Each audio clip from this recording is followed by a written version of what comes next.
ஒரே கொத்தில் எத்தனை மாங்காய் இருக்குது பாருங்களேன். அழகாக இருக்கா இந்த மாங்காய்? இது ஒரே கொத்து தான்.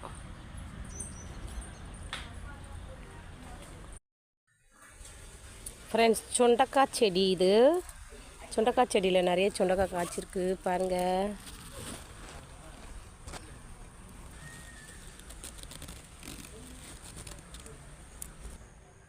சுண்டக்காய் செடி நிறைய சுண்டக்காய் காய்ச்சிருக்கு.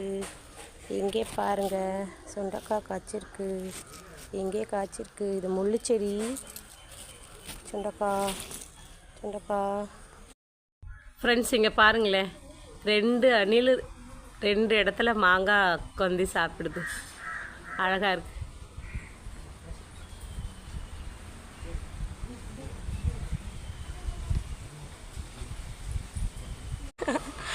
செமையாக காய்ச்சிருக்கு. இதில் நிறைய காய்ச்சிருக்கு, மேலே வரைக்கும் காய்ச்சிருக்கு.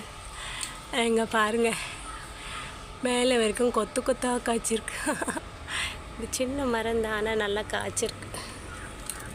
இங்கே பாருங்கள், இது நல்லாயிருக்கும். பழசில் செம்ம டேஸ்ட்டாக இருக்கும். இப்போ பாருங்கள், ஒரு கொத்தில் 5 இருக்குது. இதே போல் இதுலேயும் 5 வரணும். எவ்வளோ இருக்குது பாருங்கள், சூப்பராக இருக்கா? நம்ம வீட்டு மேலே 2nd ஃப்ளோர் வரைக்கும் நிறைய இருக்குது.